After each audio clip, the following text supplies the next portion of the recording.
The Jedi are the good guys. The end. That's what I tweeted. Yeah. It's simple. Especially during the High Republic. Controversy. Here it is, right here.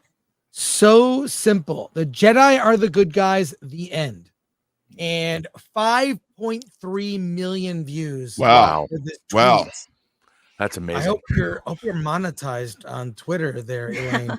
Right. But He is now. Yeah, that gets you right there. a lot of people we know agree, but people were crazy going after you. They are the devil's in these. Well, most people will just hit like and like move on. Yeah, it's duh. Yeah, that's what it is. But the ones that wanted to debate, like just kept it going, kept the traction going, and it's just been crazy. There are ones that said the Jedi are garbage, the Jedi are, predators, that they've, recruit kids and just do all these things, and that they're just as bad. That Obi-Wan and Yoda are just as bad as Palpatine for wanting to trying to get Luke to confront the Emperor. In their minds, he ordered them to kill him without mercy, and No, he didn't. just how it's twisted of like your viewpoint of good versus evil. It's so antithesis to what George Lucas said about this and said about the Jedi. But this is the fan base now that Disney has cultivated, where the heroes are the bad guys, and that just seems, it's really sad. It's really sad that this is what it's come to. That George Lucas has said not that long ago, before this show even premiered, I think, that his ideas have been lost, and this is like the most recent example, most egregious example, in my opinion, of how the Jedi have been portrayed in such a dark light.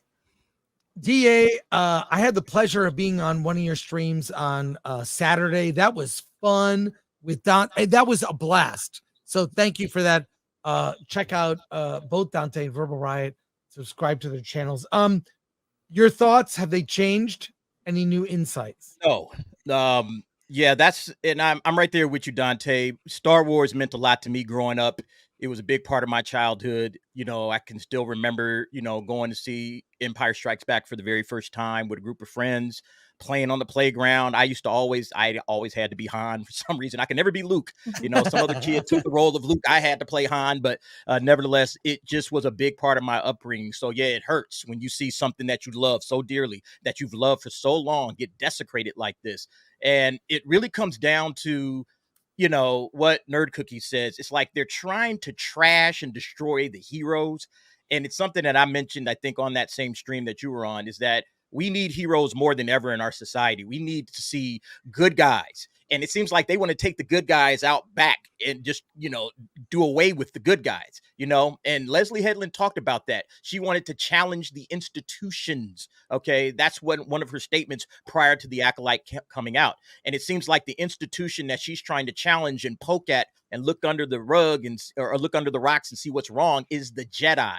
And it's like, I'm not saying that the Jedi can't be, they have to be some sort of a perfect institution, but they are still the heroes of this franchise.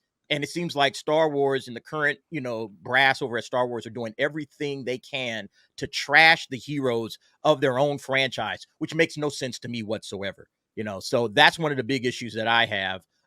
Other than the fact that it's just bad writing, it's bad directing, the acting is bad. Even if this didn't have any of the woke nonsense in it, it would still just be a bad show because there's nothing for me. I don't feel like I'm attached to any of these characters.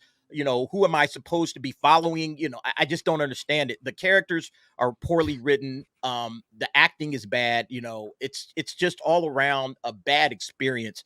And there's a reason why, even like some of the most normiest of normie Star Wars fans are coming out of the woodworks to just say, yo, this thing is garbage. This is absolute garbage. And at some point in time, you got to wonder, what changes will Lucasfilm make, if any? Or are they just going to continue to double and triple down? Yeah, I know everybody keeps telling me they're not going to do anything, which I understand. And I kind of agree. But it's like, are you just going to continue to let this thing spiral and go down the toilet? Because that's where it's at right now. So I don't know. I'm curious now more than anything to see what in the world Lucasfilm is going to do on the other side of the Acolyte, because there's going to have to be a response, in my opinion. But anyway, that's where I'm at with it.